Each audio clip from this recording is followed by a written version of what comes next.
guys, it's Wednesday. I hope everyone's day is off to an amazing start. Today, I wanted to come in and share with you my keys to a clutter-free kitchen. And because you guys have asked, where is Eric? He is actually going to come in and be my camera guy for today. Now, so hold Eric, on. Camera guy, that's great, but since you're talking about clutter-free like organization. Yeah. So isn't that my line? Like, I'm the organized person in this house, right? When you say I'm a little bit more organized. Absolutely not. Yeah, I think I'm the organized one. Like, you're the clean one. Like, I guess I am clean and I organize. You are organized, but like on a scale of 1 to 10, you're probably like an 8, and I'm probably like a 10. But it's the opposite. Oh my God. It's the opposite. Like on the clean side, you're like a 10, I'm like an 8. Like, you do clean more thoroughly than I do, but I'm the organized one. All right, I'm not going down this road with Eric today. I mean, you're not disorganized. You're the unfrumpy mommy, so obviously you're not disorganized, or you wouldn't be the unfrumpy mommy. But I am like, I'm super organized. I'm on the other level. I'm up here. You can't even see it in the camera. See how the camera cuts it off? That is so not true. You know that. So all right, how about this? Here's a question for your unfrumpy mommies out there. We're pretty evenly matched. Like, you know, we're both clean. We're both pretty organized. If you have a spouse or a significant other, let's say you're like a 8 or a 9 or a 10 on the clean and organization, they're like a 2. How do you deal with that? Like, does that cause conflict? Do you clean up behind them? Do you organize for them? Or do you just like, hey, you have your space, I got mine? How does that work? All right, well, you guys please answer Eric's question below, please. And we're gonna go ahead and get started. I think we have 7 or 8 tips for how I like to keep the kitchen clutter-free. So let's go ahead and get started. All right, let's do it. All right, so my first tip for having a clutter-free kitchen is going to be not having cluttered countertops. All right, so we all know that right now, the appliance makers, GE, I don't know, Eric, what are some more? Whirlpool, they are making just the best little gadgets to go on your countertop. But if you take all of them, your toaster oven, your toaster, your coffee maker, your crock pot, and just line them all around the kitchen, then your kitchen is going to start to look cluttered, and it doesn't matter how beautiful your appliances are. If you have too many of them, they really are going to start to clutter your kitchen. Yeah, you should really, I think, and you're right, it's tempting because the gadgets are neat. They're but so neat, yeah. I think it's the gadgets that you use on a daily basis. So maybe 1 or 2 that you know you use every day, like you said, your coffee maker. I have my Keurig out. Oh, and just really quick, someone asked where I purchased this pearl color Keurig from. She actually lives here in Atlanta. Hi! But I actually purchased this Keurig from Kohl's.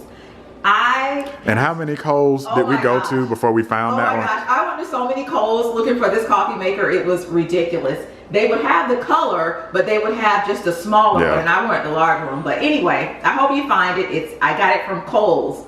But yeah, try not to line your countertops with all of your appliances. Like Eric said, try to pick the ones that you use on a daily basis. We all know we have to have our coffee makers out. And I don't know, maybe your crock pot. You guys know that I got a new crock pot for Christmas.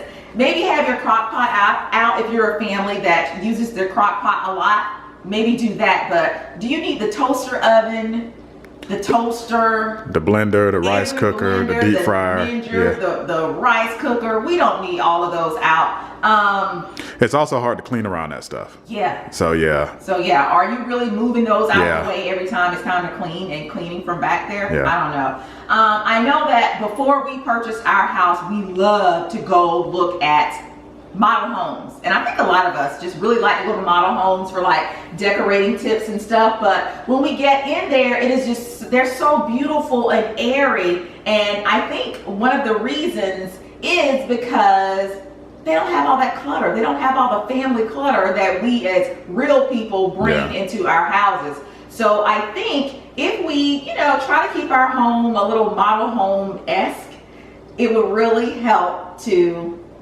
keep down on the clutter. So that's my first tip. Keep your countertops clear of all of your extra appliances.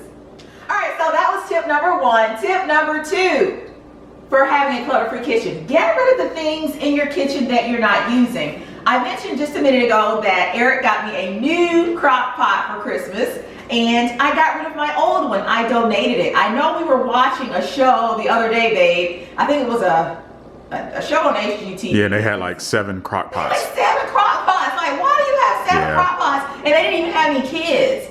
So I think, you know, it is very tempting to go and get the newest model of toaster, Keurig, or whatever, but you got to get rid of those older ones. You know? Even we have a pretty large kitchen, but I don't think this kitchen could really sustain 7 crock pots. All right. So getting rid of the things that you're not using, whether it be blenders, crock pots, old coffee makers, it really helps to keep your kitchen clutter free. I remember in a previous video, I was talking to you guys about the plastic containers that I use to store, you know, the leftovers in. And I was asking, how do you guys get the stains out? Because we'd had turkey chili or spaghetti or something. And you guys know with the plastic containers, that red sauce is kind of hard to get out. And thank you guys. You guys are so awesome. You left some really good tips, but I did end up having to toss that particular container. So this is where I keep all of our plastic containers. It's pretty neat, pretty organized, despite what Eric says. I do. You did good. I'll give this one a stamp of approval. That's fine. But so here's the thing. I have all these extra lids here, but no containers. So I think what I have been doing is getting rid of the containers, but not going ahead and throwing away the lids. And so that can also lead to clutter. So if you're like me and you're getting the plastic containers and from time to time you're having to toss some, go ahead and get rid of the lids. I don't even know if you can donate these. You can probably recycle those. Yeah, those so are recyclable. We'll recycle these. Yeah. Yeah, because I don't even know if you can take these to Goodwill. Like, no, what are you gonna do? No, Goodwill doesn't want that. Like, so, yeah, just getting rid of the stuff that you don't need, whether it be extra lids, old containers, extra blenders. Yeah. You know, we can have too many gadgets in the kitchen. Yeah. You know? And in our houses in general, I think one of the issues that all of us have is we tend to hoard and hold on to too much stuff. Yeah. And we have to declutter our lives and our stuff. You know, we go to Goodwill probably at least twice a month because over time you just collect a lot of junk and you got to get rid of it. If you're not using it, donate it. Yeah. And this goes back to the video I was talking about, how do you keep your house smelling clean?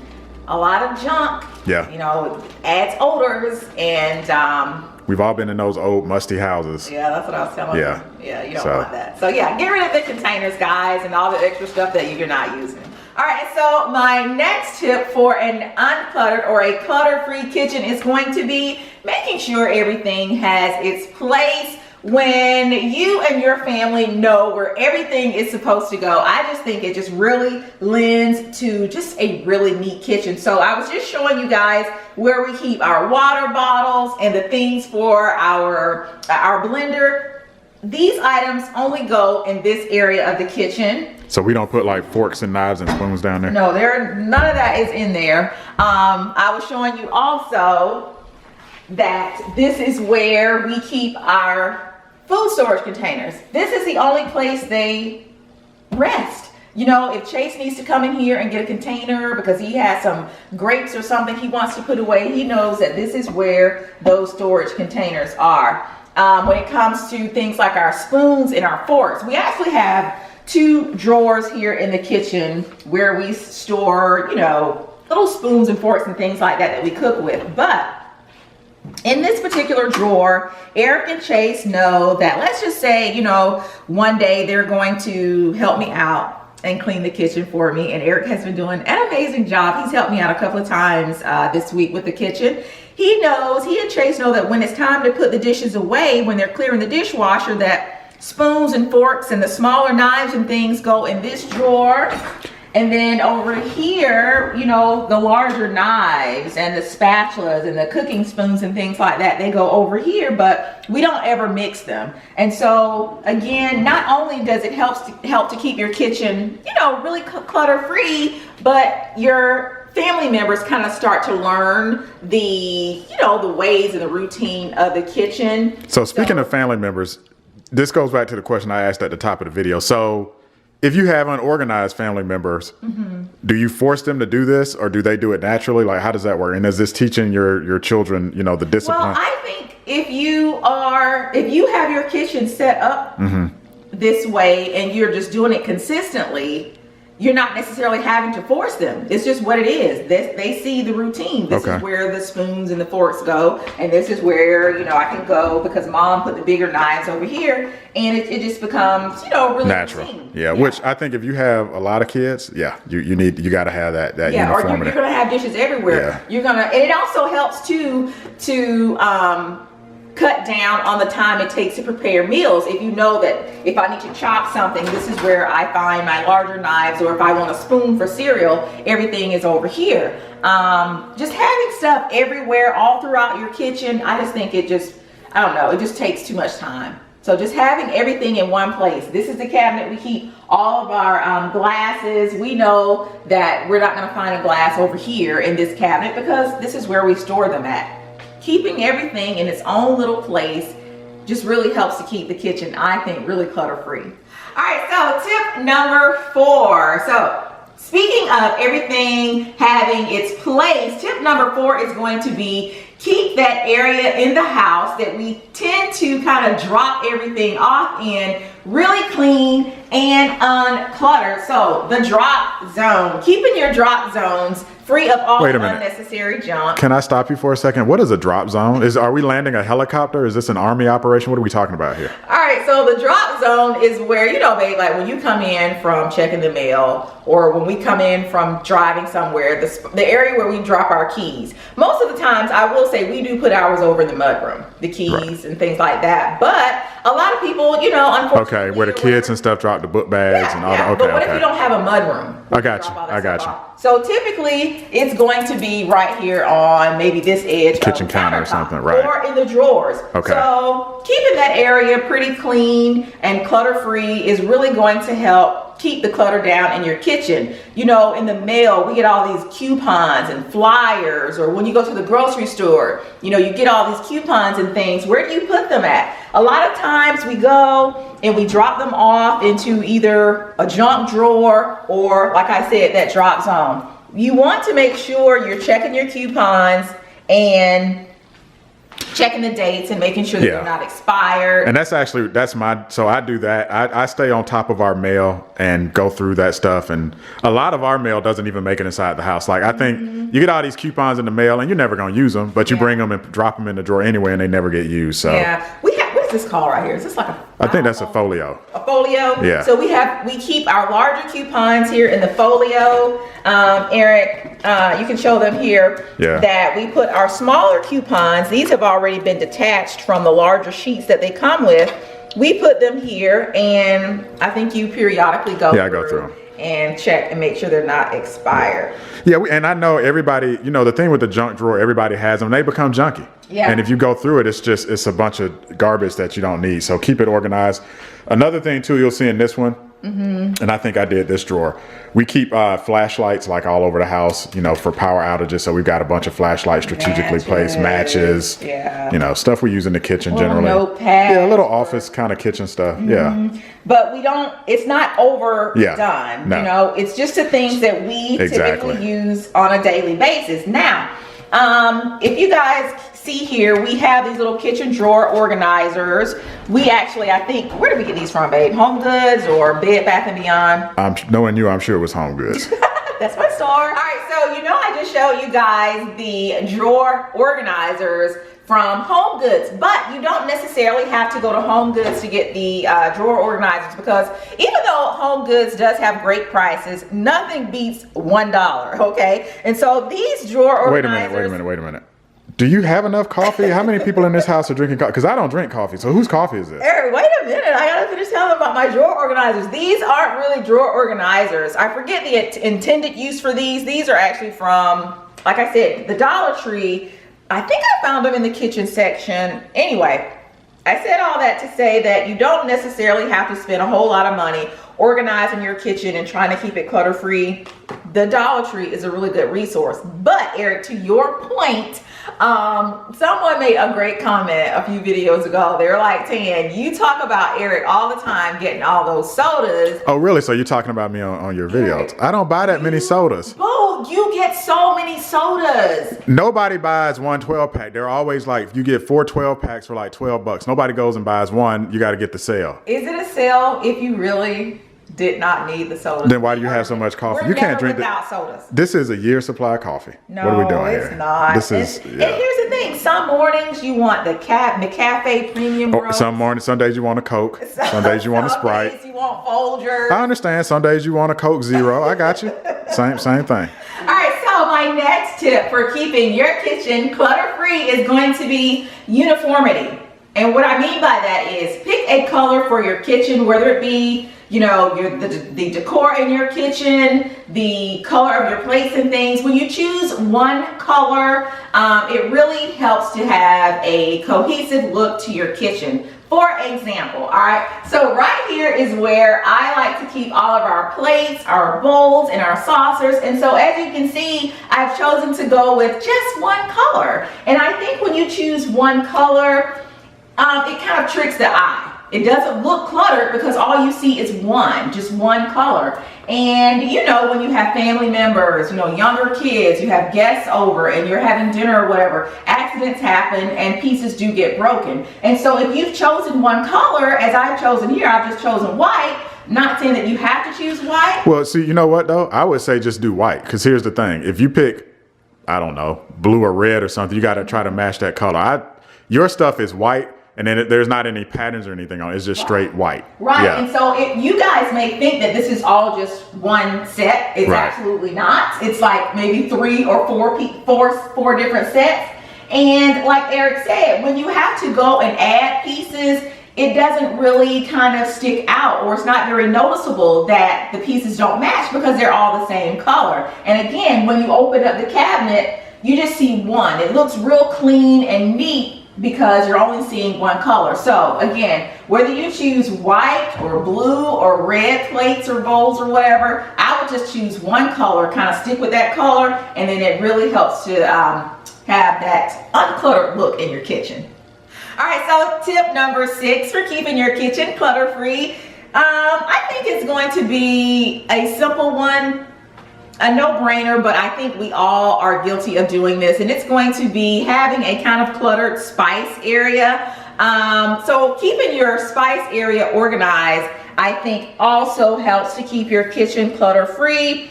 You don't necessarily have to do as I did here and have all of my spices in these little jars. If you are interested though, these jars are from, I believe it was Bed Bath & Beyond, right babe? Yeah. And they're like 99 cents a jar, so a good buy there. But if you're going to choose to keep them in the containers, make sure you go through those containers, check the dates on them. You want to make sure, one, that they're not expired, and then also make sure you haven't bought duplicates of those spices. You know, we can be guilty of going to the grocery store and buying more seasoned salt or black pepper, and we already have 2 cans of it in our spice area. And what I like too about the jars, and again, you don't have to use the jars, but I like that when I'm out, I can actually see it. So you see here, I have 4 empty containers. So I know that when I go to the grocery store this week, I need to replace those spices right there. But yeah, keeping your spice area nice and clean, making sure you don't have duplicates of too many different spices also really helps to give your kitchen a clutter-free look. All right, tip number 7 for keeping your kitchen clutter-free is going to be find a way that makes sense to you to organize your cookware, your pots, your pans, things like that. We all know that the pots and the pans, when you put them away, they can be pretty bulky and, you know, they can look a bit cluttered. So what I like to do, this is actually where I keep my cookware. So what I have done is purchase risers and little shelves. It really does help to create some extra space. Like, so you can stick some things under here, and you want to make sure you're just sticking your, you know, your larger pots on the bottom, putting the smaller ones inside there, and having a little designated area for your lids. Kind of keeps them out of the way also. Just again, giving it the illusion of it being not so cluttered. To me, this area actually does still look a little bit cluttered, but you know, they're pots and pans. What can you do? Now, I'm sure you guys saw those kind of crusty pots and pans from IKEA still down there. So are we hoarding? Are we, should that be a Goodwill trip? But see, here's the thing, you know, the sur la table. Sur la table. You mean sur la table? We're in America, people. It's sur la table. Sur la table. All right, so my sur la table per ERIK cookware, baby, it only had 10 pieces. It might be dirty. You know, I might need a frying pan, and the frying pan is in the sink dirty, you know, because it only came with 10 pieces. But if I kept my IKEA stuff. Okay. So your IKEA's like your little backup. Yeah, IKEA's like my backup stuff. Okay. And because I have so much cabinet space in here in our kitchen, you know, I think it's okay for me to keep it. But anyway, so this is where I keep the sur la table cookware. Over here on this little Lazy Susan, it has a little area to itself. Okay. Yeah, so again, that just goes back to making sure everything has its own little place in the kitchen. But and you know what? While I'm thinking about it, at our first house, we actually had a pot rack, that worked pretty well, where you hang the pots from the rack on the ceiling. Yeah, that was really neat. Yeah, that worked. But we don't have that here. Neat. Yeah. Yeah. All right, so yeah. I think this is tip number 7, making sure you come up with a way that really fits your kitchen and the needs of your family to help you organize your pots and pans. And that, I think, will really help to cut down on some of the clutter look in the kitchen. All right, and finally... Wait, can I interrupt before you start this one? ERIK. So you've talked about a lot of different organizational tips. What about when you take the ketchup and the mustard and the condiments and the napkins from the fast food restaurant? Where do we store those? Are we storing those? Are we talking about that? Or when I reuse aluminum foil and wash it out? We do not use aluminum foil. Oh my gosh. Anyway, oh my gosh, I'm gonna edit. That's recycling. I'm not putting that in. Anyway, so finally, tip number 8 for keeping your kitchen clutter-free is going to be clean your kitchen. Listen, I know there are times when you just, you know what, after dinner, you're like, I cannot wash those dishes tonight. So you leave it for the next day. I do that all the time.